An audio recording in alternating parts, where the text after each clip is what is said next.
दोस्तों स्वागत है आपका बिहार न्यूज़ में। दोस्तों मैं हूं फिरदौस गनी और आप देख रहे हैं केडीबी लाइव। दोस्तों आज हो चुका है 14 फरवरी 2022। तो आज की बिहार की टॉप न्यूज़ लेकर आए हैं आपके लिए।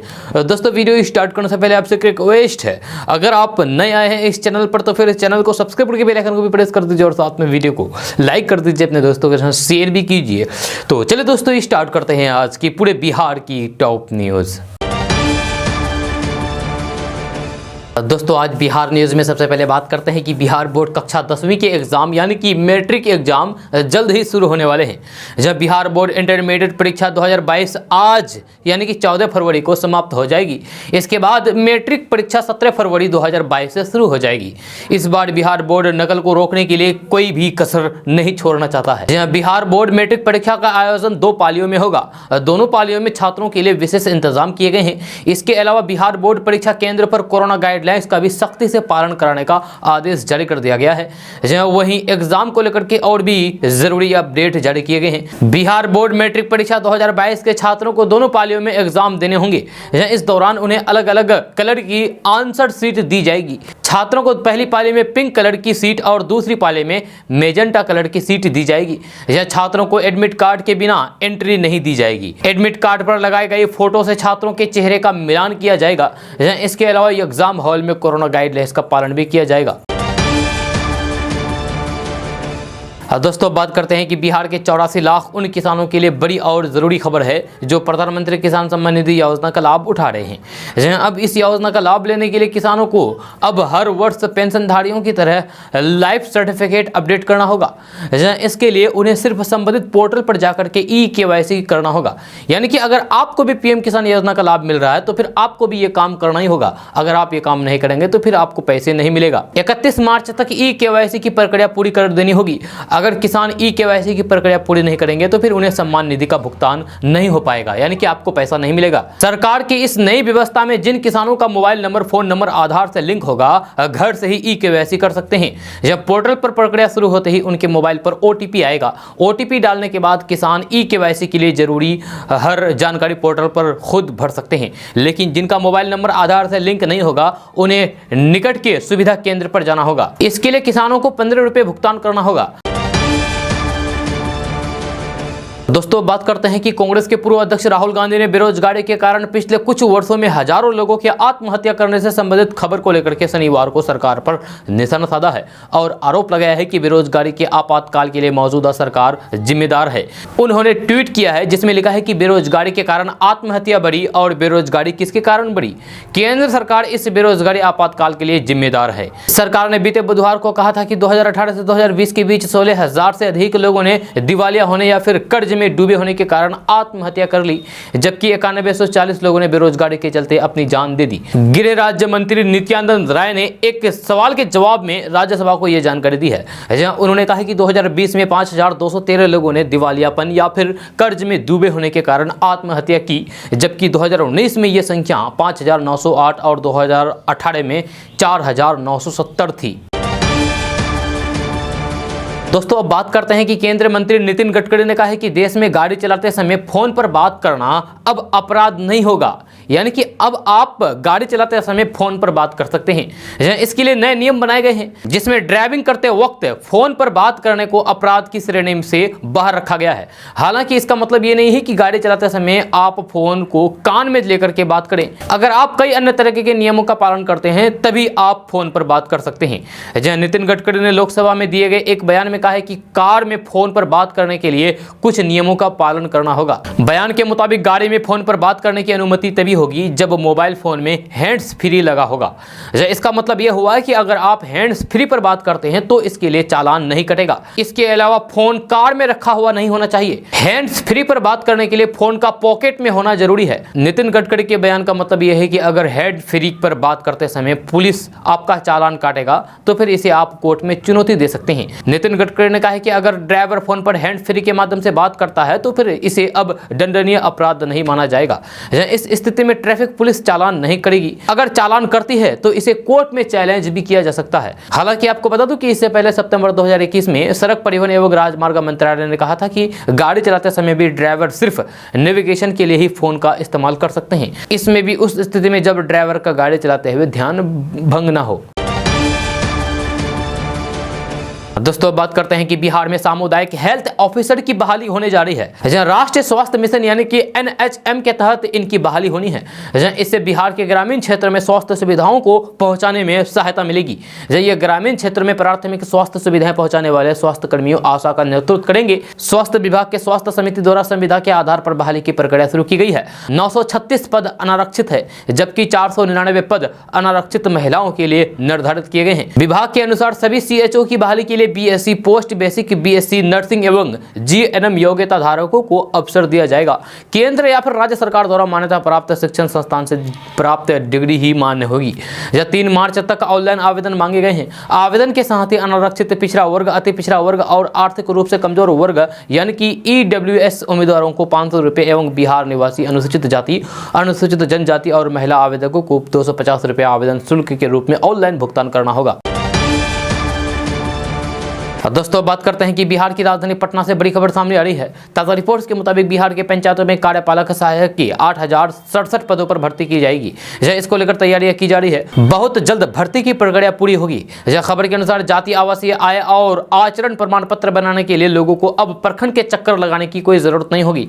अब लोग अपने पंचायतों में ही ये प्रमाण पत्र बनवा सकेंगे। इसके लिए सभी पंचायतों में एक कार्यपालक सहायक की भर्ती की जाएगी। जब बिहार के पंचायती राज मंत्री सम्राट चौधरी ने जानकारी देते हुए बताया है कि बिहार के पंचायतों में फिलहाल 7800 कार्यपालक सहायक तैनात किए गए हैं, लेकिन बहुत जल्द सभी 8067 पंचायतों में एक और कार्यपालक सहायक बहाल किए जाएंगे।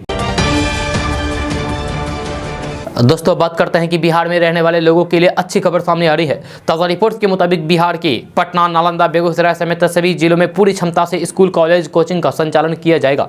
इसको लेकर के आदेश भी जारी कर दिए गए हैं। खबर के अनुसार CM नीतीश कुमार ने बिहार में कोरोना पाबंदियों को हटाने का फैसला किया है। साथ ही साथ कोरोना गाइडलाइंस का पालन करते हुए बिहार के सभी स्कूल, कॉलेज और कोचिंग को पूरी क्षमता के साथ खोलने के आदेश दिए गए हैं। आपको बता दूं कि इससे पहले कक्षा 8 तक के स्कूल, कोचिंग को 50% क्षमता के साथ ही खोलने का निर्णय लिया गया था, पर अब ये भी सामान्य रूप से खुल सकेंगे और पहले की तरह ही क्लास का आयोजन किया जाएगा। सोमवार से नियमित रूप से यानी कि आज से नियमित रूप से क्लास संचालन किए जाएंगे। हालांकि जिला प्रशासन को अधिकार दिया गया है कि वे स्थानीय परिस्थितियों की समीक्षा करके वहां अतिरिक्त प्रबंधन लगा सकेंगे। वहीं स्कूल, कॉलेज और कोचिंग में सोशल डिस्टेंसिंग और मास्क का उपयोग अनिवार्य रूप से करना होगा। दोस्तों बात करते हैं कि बिहार की राजधानी पटना से बड़ी खबर सामने आ रही है। ताजा रिपोर्ट्स के मुताबिक बिहार के पटना, पूर्णिया, भागलपुर समेत सभी जिलों में कोरोना की नई गाइडलाइंस जारी किया गया है। जहां इस नई गाइडलाइंस में सभी तरह की प्रतिबंध हटा दिए गए हैं। बिहार के मुख्यमंत्री नीतीश कुमार ने जानकारी देते हुए कहा है कि कोविड प्रोटोकॉल के साथ बिहार में सब कुछ खुलेगा। 14 फरवरी से यानी कि आज से अगले आदेश तक सभी तरह के प्रतिबंध हटा दिए जाते हैं। हालांकि मास्क, पब्लिक प्लेस में सोशल डिस्टेंसिंग और सैनिटाइजर का उपयोग जारी रहेगा। आपको बता दूं कि नई गाइडलाइंस में सभी जिलों के cinema hall, club, gym, stadium, swimming pool, restaurant एवं खाने की दुकानें भी पूरी क्षमता के साथ खुलेगी। कोरोना संक्रमण में कमी आने के बाद सरकार ने पाबंदियां हटाने का फैसला लिया है। इतना ही नहीं, बिहार में अब शादी, विवाह समारोह, अंतिम संस्कार, श्रद्धा क्रम में भी सामान्य तौर पर लोग शामिल हो सकेंगे। अब इसमें भी किसी तरह की कोई भी पाबंदी लागू नहीं होगी। 14 फरवरी 2022 से यानी कि आज से ये नियम पूरे बिहार में प्रभावी हो जाएगा। दोस्तों बात करते हैं कि बिहार के बक्सर जिला से बड़ी खबर सामने आ रही है। ताजा रिपोर्ट्स के मुताबिक बिहार के बक्सर में 13 साल के 2 लड़कों ने 15 साल की लड़की के साथ जबरदस्ती सामूहिक गलत काम किया। इसकी शिकायत महिला थाने में की गई है और पुलिस ने प्राथमिकी दर्ज कर ली है। खबर के अनुसार यह घटना जिला के सिमरी थाना के अंतर्गत रामदास राय के डेरा OP क्षेत्र के एक गाँव में घटी है। यह घटना तब हुई जब किशोरी घर से शौच के लिए खेत की ओर गई थी। इस दौरान 13 साल के 2 लड़कों ने लड़की के साथ गंदा काम किया, वो भी जबरदस्ती। आपको बता दूं कि पीड़िता के आरोप पर प्राथमिकी दर्ज करने के बाद पुलिस अभिरक्षा में उन दोनों लड़कों को हिरासत में लेकर के आगे की कार्रवाई की जा रही है। मिली जानकारी के अनुसार इस घटना में शामिल पीड़िता के साथ ही दोनों किशोरियों का भी मेडिकल जांच कराई जा चुकी है। दोस्तों बात करते हैं कि बिहार के ग्रामीण इलाकों में रहने वाले लोगों के लिए बड़ी खबर सामने आ रही है। ताजा रिपोर्ट्स के मुताबिक बिहार के पटना, भागलपुर, समस्तीपुर सहित सभी जिलों के पंचायतों में नई व्यवस्था लागू होने जा रही है। इसको लेकर के पंचायती राज विभाग तैयारी कर रहा है। खबर के अनुसार इस नई व्यवस्था में अब विधानसभा की तर्ज पर पंचायतों में भी सवाल जवाब किए जाएंगे। जी हाँ, आपको लोकसभा में सांसद और विधानसभा में विधायक को जिस तरीके से सवाल जवाब करते हुए देखा होगा, उसी तरीके की व्यवस्था अब पंचायतों में भी शुरू होगी। आपको बता दूं कि जनप्रतिनिधियों की सवाल तैयार करने की जिम्मेदारी मुख्य कार्यपालक पदाधिकारी और पंचायत सचिवों की होगी। जिला परिषद की बैठक इनकी अध्यक्ष की अध्यक्षता में होगी। इसमें जिले के संबंधित जिला परिषद सदस्य सवाल करेंगे, जहां वही पंचायत समिति सदस्यों के सवालों का जवाब प्रखंड प्रमुख की अध्यक्षता में होने वाली बैठकों में दिया जाएगा। जबकि ग्राम पंचायत की बैठक मुखिया की अध्यक्षता में होगी, जिसमें वार्ड सदस्यों के सवालों का उत्तर इस बैठक में मिलेगा। सवाल जवाब के दौरान पंचायत में चल रही योजनाओं के बारे में चर्चा की जाएगी। दोस्तों बात करते हैं कि बिहार की राजधानी पटना से बड़ी खबर सामने आ रही है। ताज़ा रिपोर्ट्स के मुताबिक बिहार के सभी 38 जिलों में जमीन सर्वे का काम शुरू कर दिया गया है। जब पहले चरण में 20 जिले तो फिर वही दूसरे चरण में 18 जिले में जमीन सर्वे का काम शुरू किया गया है। जब मिली जानकारी के अनुसार बिहार में अगर किसी व्यक्ति के पास पुरानी भूमि यानी कि खतियान भूमि है और उनके मालिक मृत है, यानी कि उनके मालिक की मौत हो गई है, लेकिन अभी तक उनके नाम से ही रसीद कटते आ रहे हैं, या फिर जिनके नाम से जमाबंदी चल रहा है और वे अभी मृत हो गए हैं, उस केस में उनके वंशज वंशावली प्रमाण पत्र बना करके जमीन का सर्वे करा सकते हैं। जब सर्वे के बाद जमीन जीवित रैयत के नाम से हो जाएगा। आपको बता दूं कि वंशावली फॉर्म का सत्यापन सर्वे करने वाले अमीन तथा कानून गो द्वारा किया जाएगा। इसके लिए अमीन तथा कानून गो को ग्राम सभा में जाकर के स्थानीय जनप्रतिनिधियों से मिलकर के, जैसे कि मुखिया, वार्ड सरपंच से मिलकर के प्लॉट खाता नंबर के साथ वंशावली का सत्यापन करना होगा। इस दौरान यह पुष्टि की जाएगी कि क्या ये जमीन उनके पूर्वजों की है। इसकी पुष्टि होने के बाद ही जमीन सर्वे का काम होगा। दोस्तों बात करते हैं कि देश के बड़े बैंकों में शुमार एसबीआई आए दिन खाता धारकों के लिए नए नए नियम बनाता रहता है। जहां आपका अकाउंट अगर एसबीआई में है तो फिर यह खबर आपके लिए बहुत ही कीमती साबित होने जा रही है। जब बैंक ने अब आधार और पैन कार्ड को लेकर के एक बड़ा नियम बना दिया है, जहां सभी खाता धारकों को नियम का पालन जरूरी करना होगा। ऐसा नहीं करने पर आपकी सेवा काट दी जाएगी। एसबीआई की ओर से पैन को आधार कार्ड से लिंक करने की अपील की जा रही है। इसकी आखिरी तारीख 31 मार्च 2022 है। अगर कोई यूजर्स ऐसा नहीं करता है तो फिर ऐसी स्थिति में पैन निष्कर्षीय हो जाएगा और हो सकता है कि एसबीआई यूजर्स की बैंकिंग सेवाओं में भी खलल पड़ जाए, यानी कि आप उसमें ट्रांजैक्शन नहीं कर पाएंगे, रुपए नहीं निकाल पाएंगे। याद दिला दें कि पहले पैन और आधार कार्ड से लिंक करने की अंतिम तारीख 31 दिसंबर तय की थी, लेकिन बाद में इसे इस डेट को आगे बढ़ाकर 31 मार्च 2022 कर दिया गया था। जहां अगर आपने भी अभी तक अपना पैन और फिर आधार कार्ड एक दूसरे से लिंक नहीं करा है, जोड़ा नहीं है, तो फिर आपको बाद में भारी पछताना पड़ सकता है। तो इसलिए आप अभी जाइए बैंक और फिर अपना आधार कार्ड को पैन कार्ड से लिंक करा लीजिए। दोस्तों बात करते हैं कि यूपी समेत देश के 5 राज्यों में विधानसभा चुनाव का दौर शुरू हो गया है। जब यूपी में पहले चरण की वोटिंग भी हो चुकी है, दूसरे चरण की वोटिंग आज है। जब भी कोई व्यक्ति वोट डालने जाता है तो फिर मतदान अधिकारी उसकी उंगली पर नीले रंग की स्याही लगा देता है। जहाँ ऐसा इसलिए किया जाता है ताकि कोई दोबारा वोट ना डाल सके। लेकिन कभी आपने सोचा है कि आखिर ये स्याही नीले रंग की ही क्यों होती है? इसके अलावा इस स्याही में ऐसा क्या खास होता है जिससे ये उंगली पर लगने के बाद जल्दी से नहीं छूटती है? तो आइए इसके बारे में जानते हैं विस्तार से। तो हमारी सहयोगी वेबसाइट के अनुसार चुनाव में इस्तेमाल किए जाने वाली ये स्याही भारत में सिर्फ एक ही कंपनी बनाती है। दक्षिण भारत में स्थित Mysore paint and varnish limited यानी कि MVPL नाम की कंपनी इस स्याही को बनाती है। जानकारी के मुताबिक इस कंपनी की स्थापना 1937 में उस समय मैसूर प्रांत के महाराज नलवाड़ी कृष्ण राजा वडियार ने की थी। सबसे जरूरी बात यह है कि कंपनी इस चुनावी स्याही को थोक में नहीं बेचती है। यह MVPL के जरिए सरकार या फिर चुनाव से जुड़ी एजेंसियों को ही इस स्याही की सप्लाई की जाती है। यह कंपनी की मुख्य पहचान इस स्याही को ही है। इसे लोग इलेक्शन इंक या फिर इंडेलिबल इंक के नाम से जानते हैं। जब देश में 1951 से 1952 में जब पहली बार चुनाव हुआ तब मतदाताओं की उंगली में स्याही लगाने का कोई भी नियम नहीं था। ऐसे में चुनाव आयोग को कई जगह से दो बार वोट डालने की शिकायतें मिली। इन शिकायतों के बाद चुनाव आयोग ने इसे रोकने के लिए कई विकल्पों पर विचार किया। अंत में आयोग ने एक अमिट स्याही का उपयोग करने का फैसला किया। इस नीले रंग की स्याही को भारतीय चुनाव में शामिल कराने का श्रेय देश के सबसे पहले मुख्य सचिव आयुक्त सुकुमार सेन को जाता है। साल 1962 के चुनाव से इस स्याही का इस्तेमाल किया जा रहा है। ये कंपनी भारत के अलावा कई दूसरे देशों में भी चुनावी स्याही की सप्लाई करती है। एक बार लगने के बाद 40 सेकंड में ही ये स्याही सूख जाती है। दरअसल इस इंक को बनाने में सिल्वर नाइट्रेट केमिकल का इस्तेमाल किया जाता है। इसी वजह से ये एक बार त्वचा के किसी भी हिस्से में लगने के बाद कम से कम 72 घंटे तक त्वचा से मिटाया नहीं जा सकता है। सिल्वर नाइट्रेट केमिकल को इसलिए इस्तेमाल किया जाता है क्योंकि ये पानी के संपर्क में आने के बाद काले रंग का हो जाता है और मिटता ही नहीं है। जब आप वोट डालने जाते हैं तो फिर इसे उंगली पर लगाया जाता है। एक बार लग जाने के बाद ये तभी निकलता है जब त्वचा के सेल पुराने हो जाते हैं और उतरने लगते हैं, तभी ये खत्म होता है, नहीं तो नहीं खत्म होता है।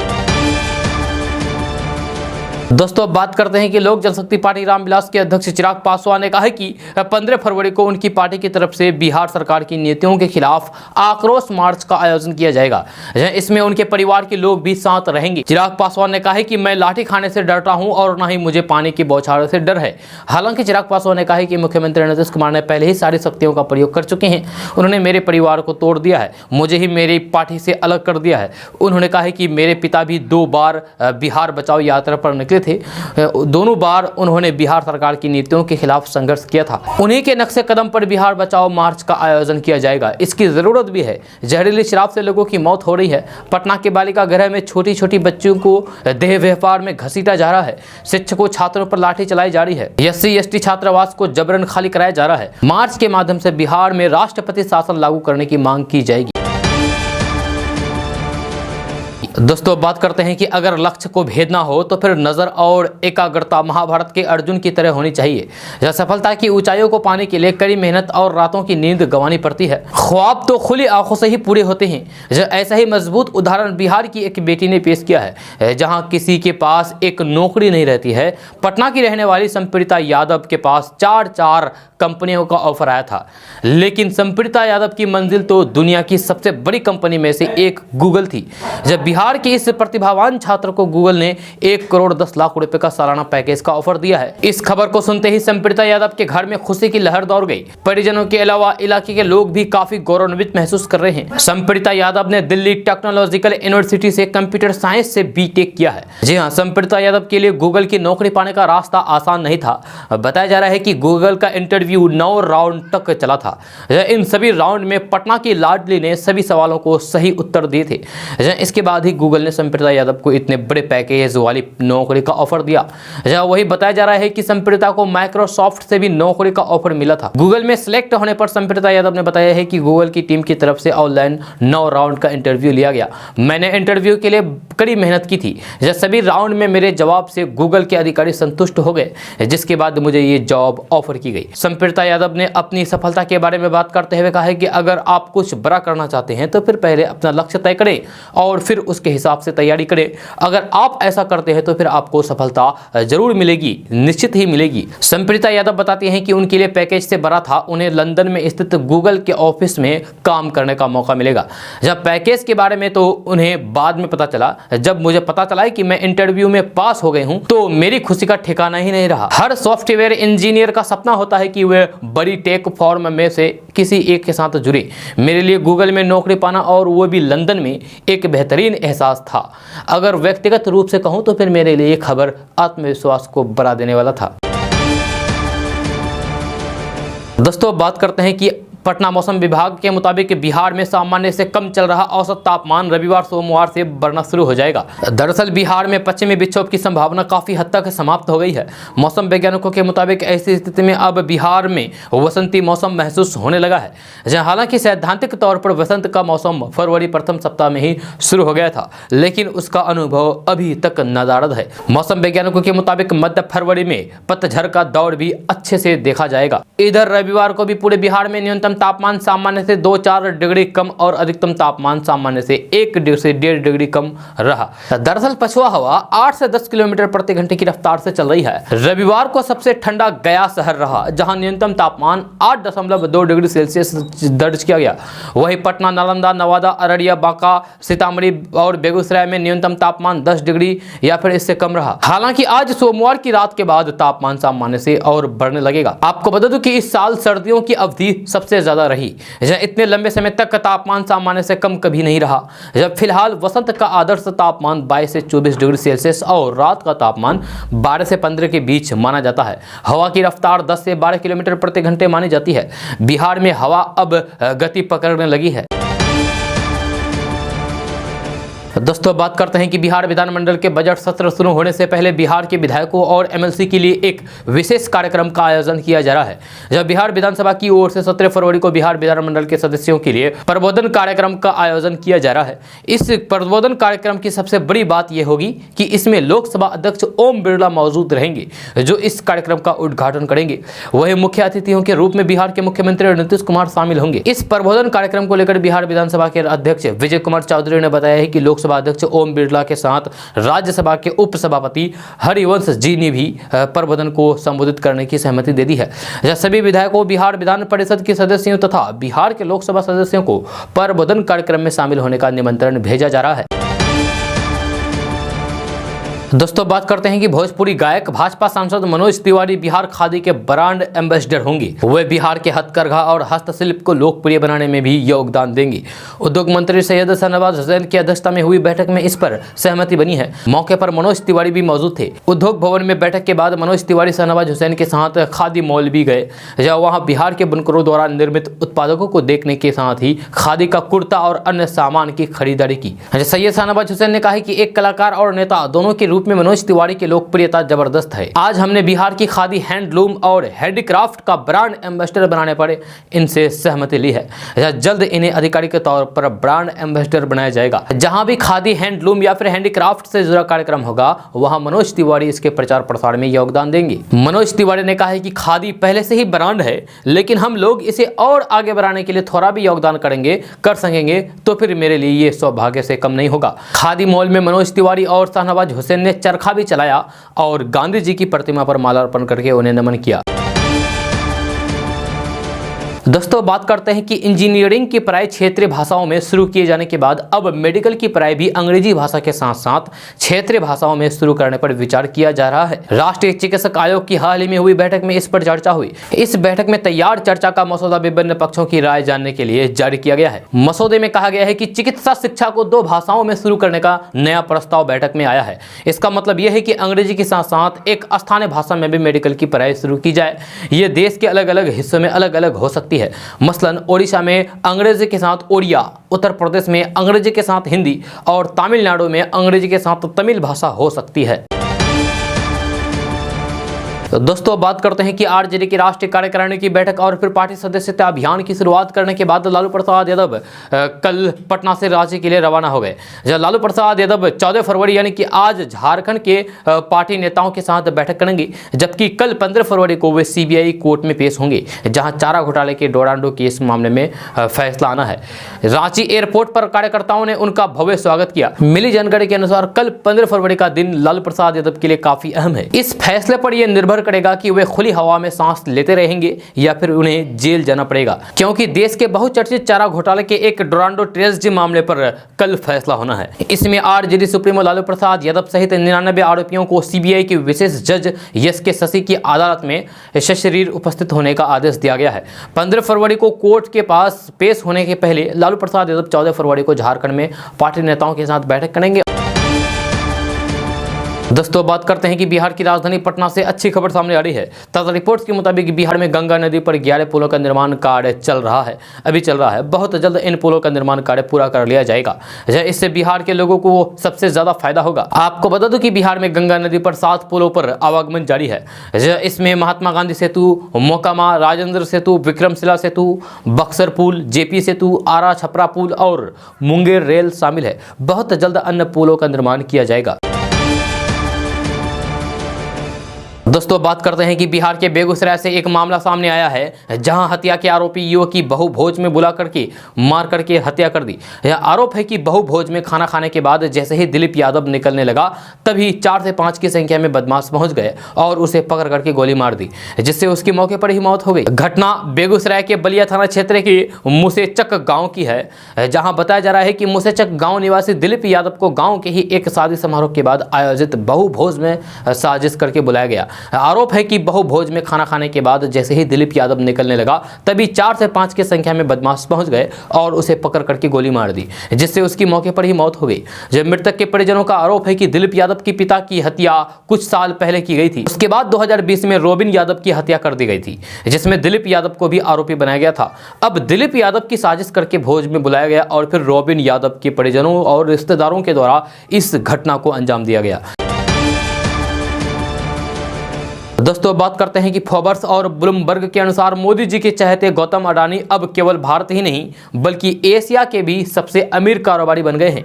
यही नहीं, वे दुनिया के 10 सबसे अमीर कारोबारियों की सूची में शामिल हो गए हैं।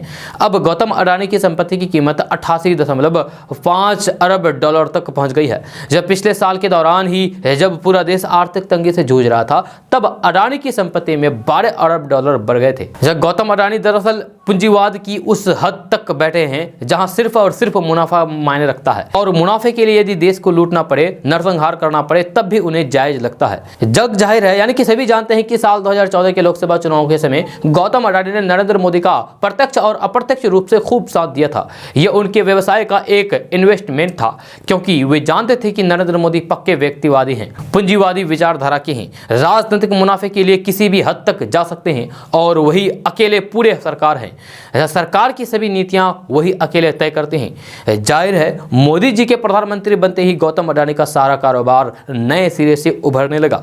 सभी सरकारी विभाग उनकी ही हुक्म बजाने लगे। जब पर्यावरण मंत्रालय ने प्राकृतिक संसाधनों की खुली लूट की अनुमति दे दी और इसके बाद गौतम अडानी देश के सभी कानूनों से केवल ऊपर ही नहीं उठ गए बल्कि हर एक कानून उनके मुनाफे को ध्यान में रखकर बनाए जा रहे हैं। जी हाँ, उन्हें कोयला चाहिए था, उसकी खाने राष्ट्रीय उद्यान के बीच उन्हें सौंपी गई। उन्हें पेट्रोलियम का कारोबार करना था तो ओएनजीसी और फिर ऑयल इंडिया लिमिटेड उसकी मदद करते रहे। विदेशों में कारोबार करने की स्वीकृति मिनटों में गौतम अडानी को मिल जाती है। सरकार ने हवाई अड्डों की सौगात गौतम अडानी को दे दी और पूरे पर्यावरण का विनाश कर दिया। जब गुजरात के मुद्रा पोर्ट के मालिक भी अडानी ही है। देश में किसी के पास कुछ ग्राम अफीम मिलती है तब नारकोटिक्स ब्यूरो उसके पीछे हाथ ढोकर पड़ जाते हैं, पर जब अडानी के मुद्रा पोर्ट में टनों अफीम मिली तो इसे ब्यूरो ने आंखें बंद कर ली, एक व्यक्तित्व तक नहीं आया। दोस्तों बात करते हैं कि असम के मुख्यमंत्री और पूर्वोत्तर क्षेत्र के सबसे कद्दावर नेताओं में शुमार हेमंत बिस्वा शर्मा ने शनिवार को कांग्रेस नेता राहुल गांधी पर जबरदस्त निशाना साधा है। जहां हेमंत बिस्वा शर्मा ने राहुल गांधी की तुलना पाकिस्तान को भारत से अलग कराने वाले मोहम्मद अली जिन्ना से की है और उन्हें आधुनिक काल का जिन्ना करार दे दिया है। असम के सीएम ने पत्रकारों से बातचीत करने के दौरान कहा है कि ऐसा लगता है कि राहुल गांधी समझते हैं कि भारत सिर्फ गुजरात से पश्चिम बंगाल तक ही है। मैं पिछले 10 दिन से देख रहा हूं कि वे क्या बोलते हैं। एक बार उन्होंने भारत को राज्यों का संघ बताया था, फिर उन्होंने कहा है कि उनके लिए भारत का मतलब गुजरात से बंगाल तक है। इन्हीं बयानों से राहुल गांधी को घेरते हुए कहा है कि राहुल गांधी के हालिया बयानों से साफ है कि उनमें जिन्ना का भूत घुस गया है। मैंने ये उत्तराखंड में भी कहा था, राहुल गांधी का भाषा बिल्कुल भी वैसी है जैसे 1947 से पहले जिन्ना की थी। एक तरह से राहुल गांधी आधुनिक काल के जिन्ना है। दोस्तों बात करते हैं कि कर्नाटक में हिजाब मामला का असर अब बिहार तक पहुंचने लगा है। जहां इसी कड़ी में कर्नाटक के कॉलेज में हिजाब पर पाबंदी को लेकर के कटिहार के शहीद चौक पर एक दंपति ने हाथों में बैनर पोस्टर लेकर के प्रदर्शन किया। जहां शहीद चौक पर हाथों में बैनर पोस्टर लेकर के प्रदर्शन करते ये दंपति जोफिन मजहरी और उसके पति सुल्तान मजहरी है। प्रदर्शन कर रही सामाजिक कार्यकर्ता जोफिन मजहरी ने कहा है कि संविधान में पहनावे को लेकर के कोई भी रोक नहीं है। हम यही हिजाब पहनकर स्कूल और कॉलेज गए, आज तक इसे पहन रहे हैं। यह कुछ भी पहनना हमारा अधिकार है। महिलाओं को अपने अधिकार से पहनावा पहनने की आज़ादी है और महिलाओं की आज़ादी कोई छीन नहीं सकता है, लेकिन कुछ लोग इसे राजनीतिक मुद्दा बना रहे हैं। वहीं सामाजिक कार्यकर्ता सुल्तान मजहरी ने बताया है कि हिजाब महिलाओं का गहना है, उन्हें अपने श्रृंगार पर रोक सही नहीं है। इसी को लेकर यह प्रदर्शन किया जा रहा है। उन्होंने कहा है कि मैं अपने पत्नी की संवैधानिक अधिकारों का समर्थन करता हूं। दोस्तों बात करते हैं कि बिहार में बेहतर स्वास्थ्य व्यवस्था का सरकार दावा करती है, लेकिन स्वास्थ्य मंत्री मंगल पांडे के गृह जिले यानी कि सीवान से निकलकर जो तस्वीर सामने आई है, जिसे देखकर के आप हैरान रह जाएंगे। यह सीवान सदर अस्पताल की इन तस्वीर को देखकर यह फर्क करना मुश्किल हो जाएगा कि कुत्तों के बीच मरीज है या फिर मरीजों के बीच कुत्ते। यह सीवान सदर अस्पताल की ये तस्वीरें पुरुष वार्ड की है, जहां एक तरफ मरीज बेड पर सोया हुआ है तो दूसरी ओर मरीजों के बगल वाले बेड पर आवारा कुत्ते सोया है। सदर अस्पताल के पुरुष वार्ड के बेड पर आवारा कुत्तों का कब्जा है। जहां इस वीडियो के सामने आने के बाद स्वास्थ्य महकमे में हरकंप मचा हुआ है। सीवान सदर अस्पताल में कुत्तों का दिखना कोई नई बात नहीं है। इससे पहले भी इस तरह का मामला पहले भी सामने आ चुका है। इस बार भी यह मामला अस्पताल प्रबंधन की लापरवाही को दिखाने का काम कर रहा है। जहां अभी एक सप्ताह पहले ही एक महिला मरीज को लेकर के उसका खाना खाते कुत्तों का वीडियो तेजी से वायरल हुआ था, लेकिन इस मामले में कोई भी कार्रवाई सिविल सर्जन ने नहीं की और अब तो फिर से एक वीडियो सामने आया है। यह वीडियो भी तेजी से वायरल हो रहा है। जब पुरुष वार्ड के पास सिविल सर्जन का चेंबर है, उनकी नजर वार्ड में घुसे इन आवारा कुत्तों पर पड़ी होगी। दोस्तों बात करते हैं कि ईशान किशन भारत के दूसरे ऐसे खिलाड़ी हैं जिनकी आईपीएल में सबसे ज्यादा कीमत लगी है। जहां आईपीएल ऑक्शन में शनिवार को ईशान किशन को मुंबई इंडियंस ने 15 करोड़ 25 लाख रुपए की भारी भरकम राशि देकर के अपनी टीम में शामिल किया है। इसके लिए युवराज सिंह पहले ऐसे खिलाड़ी थे जिन्हें 16 करोड़ रुपए आईपीएल में ऑक्शन के दौरान मिले थे। ईशान किशन अब बिहार की शान बन गए हैं। जब पटना में ईशान किशन के परिवार में खुशी का माहौल है। पिता प्रणब पांडे के मुताबिक उन्होंने सोचा था कि पिछले साल से कुछ ज्यादा राशि उन्हें इस बार मिलेगी, पर वह राशि इतनी ज्यादा होगी ये तो सपनों में भी नहीं सोचा था। पिता प्रणब पांडे के मुताबिक बतौर पिता उनकी दिली ख्वाहिश है कि वे ईशान लगातार बेहतर प्रदर्शन करे। ईशान किशन की मां सुमित्रा पांडे ने कहा है कि ईशान किशन को अभी बहुत मेहनत करनी है। उसे इतनी तैयारी करनी है कि भारतीय क्रिकेट टीम के तीनों फॉर्मेट में उसका सिलेक्शन हो सके। ईशान किशन की इस उपलब्धि पर उसके परिवार को बधाई देने वालों का तांता लगा हुआ है। ईशान किशन के माता पिता फोन पर लगातार आ रही बधाइयां स्वीकार कर रहे हैं। दोस्तों बात करते हैं कि कोरोना टीकाकरण के लिए बिहार के सभी 1,09,000 वार्डों में सोमवार से अभियान चलाया जाएगा, यानी कि आज से 14 से 22 फरवरी तक 15 से 18 साल के लाभार्थी और 18 साल से अधिक उम्र के सभी वंचित लाभार्थियों का टीकाकरण किया जाएगा। इसके साथ ही सभी health care worker, front line worker और 60 वर्ष से ऊपर के लाभार्थियों को दूसरी खुराक के 9 माह पूरे होने पर बूस्टर डोज दिया जाएगा। दोस्तों बात करते हैं कि बिहार में बरौनी खाद फैक्ट्री को एक बार फिर से चालू करने की तैयारी चल रही है। ताज़ा रिपोर्ट्स के मुताबिक इस साल जून महीने में बेगूसराय में स्थित बरौनी खाद फैक्ट्री के खाद का उत्पादन शुरू हो जाएगा। इससे यहां के लोगों को काफी फायदा होगा। खबर के अनुसार बिहार के बीजेपी सांसद सुशील कुमार मोदी के एक सवाल पर केंद्रीय रसायन एवं उर्वरक मंत्री मनसुख मंडाविया ने बताया था कि बरौनी खाद कारखाना बहुत जल्द ही शुरू होने जा रहा है। इस फैक्ट्री से जल्द ही खाद का उत्पादन किया जाएगा। आपको बता दूं कि बरौनी के इस फैक्ट्री से खाद उत्पादन शुरू होने के बाद बिहार के साथ साथ यूपी, झारखंड, पश्चिम बंगाल के किसानों को खाद की समस्या का सामना करना नहीं पड़ेगा और उन्हें समय पर उचित कीमतों में खाद मिल जाएगा। इतना ही नहीं, बेगूसराय में स्थित इस फैक्ट्री को चालू होने से लाखों युवाओं को रोजगार भी मिलेगा। इस खाद कारखाने की सबसे बड़ी खासियत यह है कि इसके उत्पादकों के अवशेष से इसी प्लांट के अंदर बिजली का भी उत्पादन किया जाएगा। दोस्तों बात करते हैं कि नेशनल इन्वेस्टिगेशन एजेंसी यानी कि एनआईए ने शनिवार को माओवादी वित्त पोषण मामले में बिहार, झारखंड, आंध्र प्रदेश और ओडिशा में 26 स्थानों पर छापेमारी की, जिनमें बिहार के जहानाबाद, पटना ग्रामीण, अरवल, नालंदा, गया, नवादा, औरंगाबाद, झारखंड का कोडरमा, ओडिशा का भुवनेश्वर और आंध्र प्रदेश का नल्लोर शामिल है। केंद्रीय जांच एजेंसी के एक अधिकारी ने कहा है कि यह छापेमारी बिहार के मगध रेंज में माओवादी संगठन को खड़ा करने के लिए किए जा रहे टेरर फंडिंग मामले से जुड़ा है। छापेमारी में एनआईए की टीम का बिहार, एसटीएफ, सीआरपीएफ और लोकल पुलिस ने सहयोग किया है। दोस्तों बात करते हैं कि ड्रोन ने शराब तस्करों की नींद उड़ा दी है। लगातार नदियों के दियारे से छिपकर के शराब का धंधा करने वाले सामने आ रहे हैं। जब बिहार के कई जिलों में अब ड्रोन की सहायता से पुलिस ऐसे शराब के धंधेबाजों को पकड़ रही है। इसी कड़ी में भागलपुर पुलिस ने भी ड्रोन की मदद से शराब तस्करों को पकड़ने में कामयाबी हासिल की है। इस कार्रवाई में पुलिस ने 9 ड्रम में रखे 1800 लीटर अर्धात निर्मित देशी शराब और दारू बनाने का उपकरण जब्त किया है। वहीं पुलिस की कार्रवाई से दियारा क्षेत्र में अपराधियों में हरकंप मचा हुआ है। यह कार्रवाई गोपालपुर थाना क्षेत्र के टिटटंगा कराड़ी के 12 सीट दियारा क्षेत्र में की गई थी, जहां ड्रोन कैमरे से शराब बनाने की तस्वीरें सामने आई थी, जिसके बाद उत्पाद विभाग और पुलिस की टीम संयुक्त रूप से कार्रवाई करने के लिए पहुंची थी। इस दौरान जब टीम वहां पहुंची तो फिर हैरान रह गई।